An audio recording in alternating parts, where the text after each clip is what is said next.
There's a lot to know about seed beads, isn't there?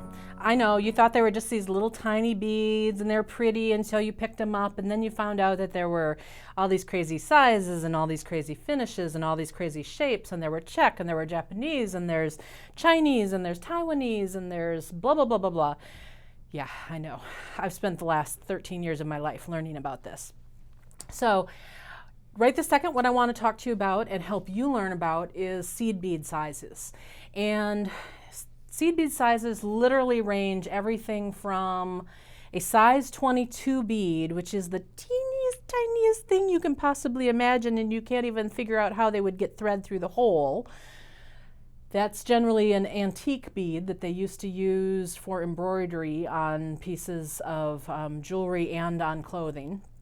And then, so that's not something that's traditionally used today in modern jewelry. So it's everything from a size 22 all the way up to a size 1 seed bead, which is a great big huge bead. I actually don't even have a sample of it, but it's a great big bead.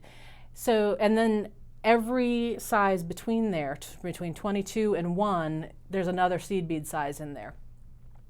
But the most common seed bead sizes that you run into and that are commonly used today are your size 15 is going to be your smallest.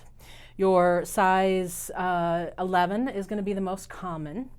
Size 8, also fairly common, and size 6, which are your bigger beads. So especially for those of you who might have vision problems or have some dexterity issues, the bigger the bead, the easier time you're going to have of it.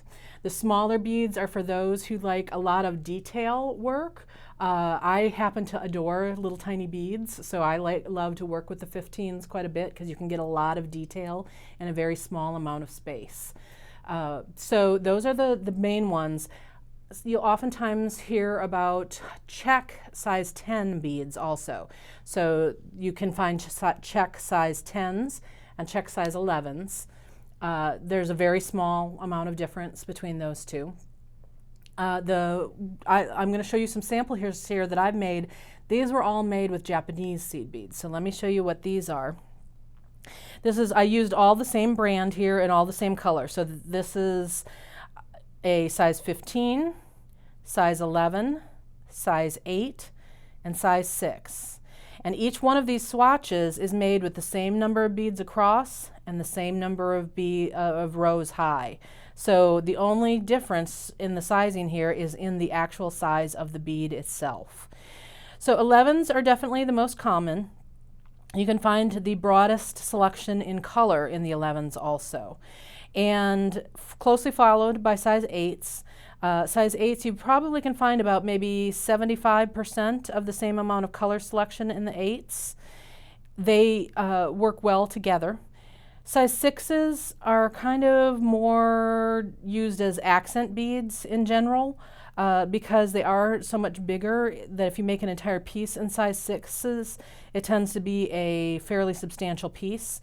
I do, however, use the size 6s quite a bit for things like my kumihimo with beads because they have nice big holes in them. You can kind of see that the holes are nice and large there to get cord through there. And then the size 15s are with the little tiny babies, and they have itty bitty holes. You have to go down to a size 11 or 12 needle quite frequently to use the size 15 seed beads. They are my favorites. And again, still a broad range of colors, especially in Japanese seed beads. So I tend to use mostly Japanese seed beads. If we had these same swatches made with Czech seed beads, they would not be as even, is what would happen. The bead sizes would be ever so slightly different. A Czech seed bead has a smaller hole and is generally a smaller seed bead. So that's why you'll find most places will carry the Japanese seed beads. They're the most consistent in sizing, in color, and in shape.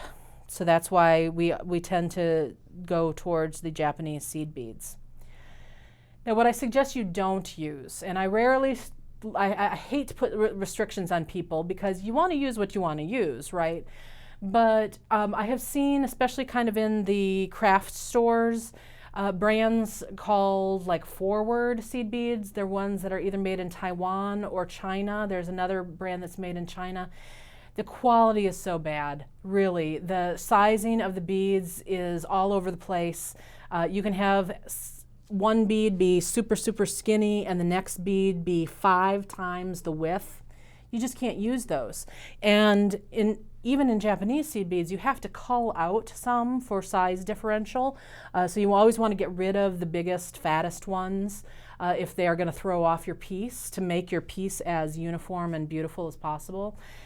But honestly, by the time you cull out all of the beads that you need to in those Taiwanese or Chinese seed beads, what's the point? You might as well have spent the money on the good seed beads.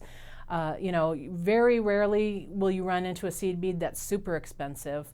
So go ahead, invest a little bit of money, extra money in the Japanese seed beads, and you will not be sorry. Those crazy size seed beads, you can always keep those. Those are good for things like bead embroidery, where sometimes you need an extra thick one to pop right in this one spot, or an extra skinny one to pop right in this other spot. They're good for that kind of piece that isn't looking for symmetry. But for most of the bead weaving stuff that we do, we want a certain amount of symmetry in our bead sizes. So I say thumbs up to the Japanese seed beads. I hope this helps you along your beading journey. And don't forget, you have to bead happy.